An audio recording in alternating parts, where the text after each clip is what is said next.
Brothers on the Wheel, hindi natin mapipigilan ang pag-advance ng technology natin ngayon. Pagdating sa mga gadgets, appliances, at ganun rin pagdating sa mga transportasyon. Pansin nyo ba mga brothers, halos taon-taon o hindi nga taon buwan lang naglalabas na naman ng mga bagong model, version o series ang mga yan. Kaya parang kung kabibili mo lang laos na naman dahil sa mga latest model nila. Kaya ako sinasabi ang mga bagay na yan mga brothers dahil sa isang dual sports scooter na nakita ko na may advanced features when it comes sa scooter category. Yan yung Dayang ADB 150. Brothers on the Wheels, bago tayo magsimula, huwag nyo muna kalimutan mag-subscribe at i-click ang kalembang. At i-like nyo na rin ang ating page sa Facebook para ma-update kayo sa balitang motorsiklo. Cheers! Ang Dayang Motorcycle ay isa sa mga kilalang Chinese manufacturer pagdating sa motorsiklo, scooter, cargo trike, and electric cars. At top supplier rin sila sa iba't ibang panig ng mundo pagdating sa supply ng motorsiklo. At dahil nga tumitindi na rin ang kompetensyahan ng motorsiklo sa China dahil sa lakas ng demand sa buong mundo, ang Dayang Motors ay naglabas ng isang dual sports scooter na may advanced features. Sana all.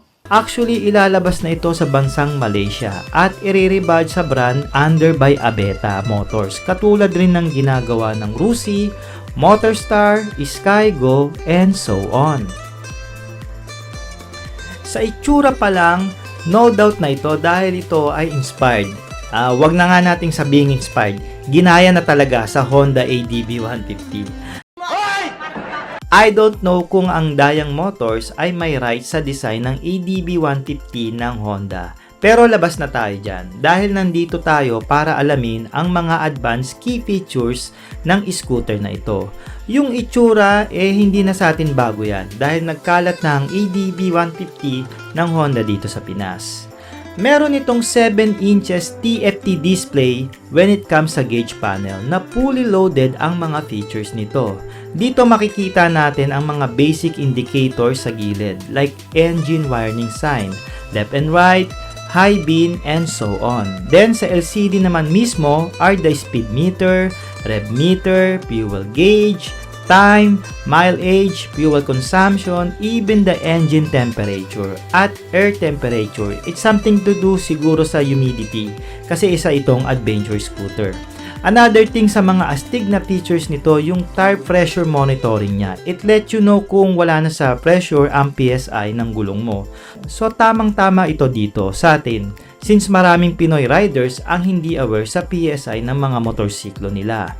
USB outlet, Bluetooth connectivity, check meron ng scooter na ito. At GPS capable na rin ito na may personal apps katulad ng Yamaha Connect. But wait, there's more. Ang pinaka nagustuhan ko sa scooter na ito yung kanyang built-in HD camera na meron sa harapan at likuran. Na pwede mong i-record directly using your smartphone. At syempre, for the safety purpose mo na rin yan kung madali ka sa daan. At kumbenyente rin ang windscreen nito dahil fully adjustable na rin siya.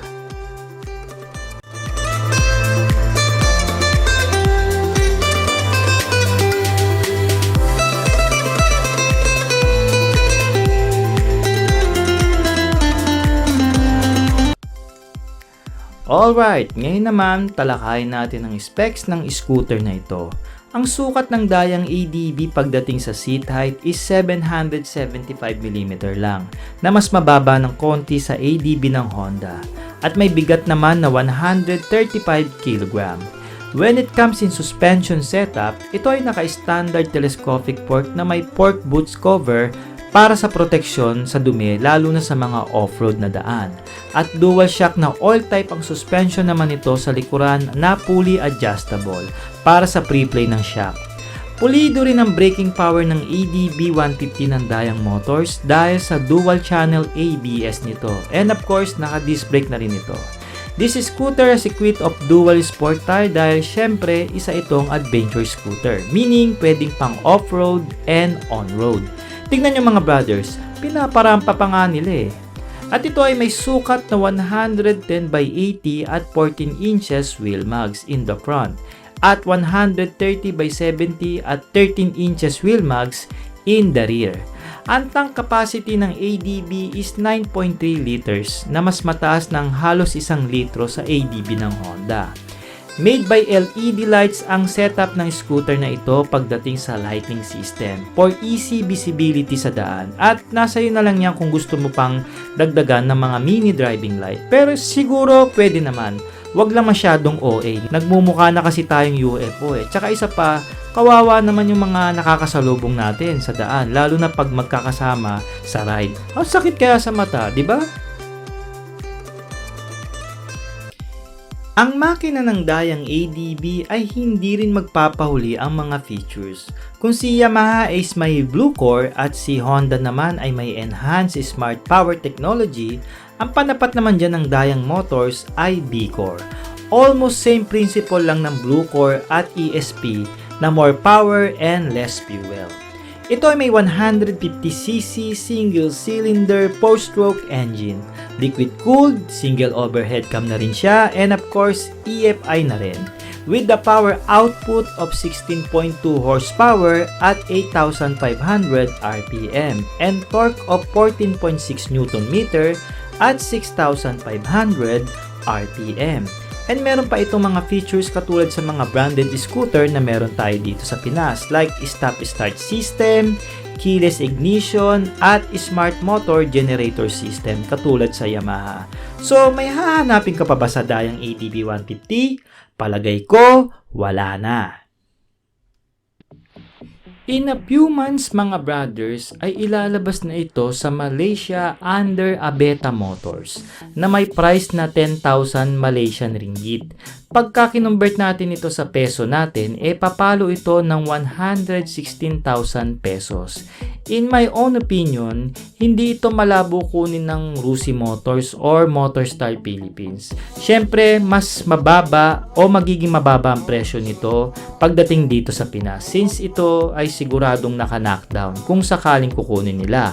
Knockdown means naka-disassemble pa ito at nakalagay lang sa isang crate since may mga kanya-kanyang assembly factory naman ng Rusi at Motorstar. At syempre, para mas mababa ang tax nito pagpasok ng Pinas. Mas mababa ang tax, mas mababa ang presyo. Di pabor sa ating mga masang Pilipino yan. Nice. Ganun naman talaga ang mga diskarte ng mga brand dito sa Pinas eh. Kahit ang Yamaha, Honda, KTM at iba pa, nandito na ang mga assembly line para bumaba ang duties and taxes. Brothers on the wheels, tapusin ko na ang ating usapan dahil humahaba na rin eh. At kung may mga comment kayo at opinion, isulat nyo na lang sa comment section. At wag nyong kakalimutan i-share at i-like ang ating episode sa ating mga brothers na mahihilig rin sa motor na katulad natin. At dahil dyan, cheers tayo! Alright!